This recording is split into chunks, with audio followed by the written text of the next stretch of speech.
حضور فرماتے ہیں سارے نبی ستائے گئے، میں سب سے زیادہ ستایا گیا۔ حضور فرماتے ہیں سارے تڑپائے گئے، میں سب سے زیادہ تڑپایا گیا۔ حضرت سلمان فارسی فرماتے ہیں نبی پاک کا چہرہ مبارک بھوک سے اترا ہوا تھا، نبی پاک علیہ السلام کو شدید بھوک لگی ہوئی تھی۔ حضور نے فرمایا سلمان 3 دن ہو گئے کھایا کچھ نہیں، چل جا ابو ذر غفاری کے پاس چلتے۔ فرمایا ابو ذر غفاری کے باغ میں گئے، جاتے ہی میں نے حضرت ابو ذر غفاری رضی اللہ تعالیٰ عنہ کے باغ میں جاتے ہوئے جناب عثمان غنی کو بھی لے لیا، جناب ابو بکر و عمر و علی کو بھی لے لیا۔ پہنچے، جا کے میں نے کہا کہ ابو ذر 3 دن ہو گئے نبی پاک نے کھایا کچھ نہیں، 2 جہاں کے شاہ ہیں، پاس کچھ رکھتے نہیں، 2 جہاں کی نعمتیں ہیں ان کے خالی ہاتھ میں، فقر اختیاری ہے، نبی پاک نے خود اس کو اختیار فرمایا، 3 دن سے کھایا کچھ نہیں۔ فرماتے حضرت ابو ذر رضی اللہ تعالیٰ عنہ کی آنکھوں میں آنسو آ گئے، کہنے لگے یار مجھے پتہ ہی نہیں، کسی نے بتلایا ہی نہیں، میں تو سویرے بھی پیٹ بھر کے روٹی کھائی اور حضور اس عالم میں۔ فرماتے گھر گئے، ایک بکری تھی اس کو ذبح کیا، اپنی بیوی سے کہنے لگے جلدی جلدی روٹیاں پکا، جلدی جلدی سالن پکا، تجھے پتا مصطفیٰ نے 3 دنوں سے کھایا کچھ نہیں۔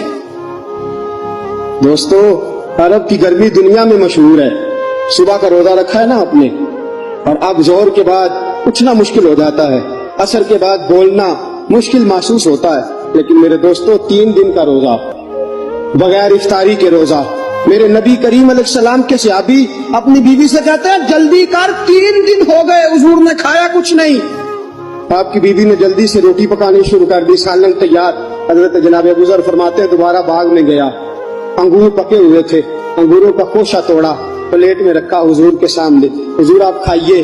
اتنی دیر میں روٹیاں پک کے آ جاتی ہیں، سالن پک کے تیار ہو جاتا ہے۔ فرمایا حضور ایک کھجور اٹھاتے ہیں، منہ میں رکھتے ہیں، پھر بڑی دیر سوچتے رہتے ہیں، پھر ایک انگور اٹھاتے ہیں، منہ میں رکھتے ہیں، بڑی دیر سوچتے رہتے ہیں، پھر ایک انگور اٹھاتے، بڑی مشکل سے 2-3 انگور حضور نے کھائے اور گہری سوچ میں حضور رہے۔ فرماتے ہیں اتنی دیر میں روٹیاں پک کے آ گئی، سالن میرے نبی پاک کے سامنے آیا۔ جب روٹیاں پک کے آئیں، سالن سامنے آیا، حضرت سلمان فرماتے ہیں حضور نے ایک روٹی اپنے ہاتھ پہ رکھی، 2-3 بوٹیاں اٹھا کے رکھی، چاروں کونوں سے روٹی لپیٹ کے حضرت سلمان کے ہاتھ میں دے دی۔ فرمایا سلمان جا فاطمہ کے گھر دے آ، میں نے 3 دن سے کچھ نہیں کھایا، فاطمہ نے 7 دن سے کچھ نہیں کھایا، میری بیٹی فاطمہ 7 دن ہو گئے سیدہ بھوکی ہے۔ تو عزت والے نبی کی عزت والی بیٹی 7 دنوں سے گھر میں بھوکی بیٹھی ہے، وہ شکایت نہیں کرتی، وہ لبوں سے بولتی کچھ نہیں، وہ جانتی ہے میرا باپ دین کی تبلیغ میں نکلا ہے۔ میرے رسول پاک صلی اللہ علیہ وسلم نے فرمایا گھر جا اور جا کے حضرت فاطمہ کو یہ دے آ۔ 7 دن گزر گئے،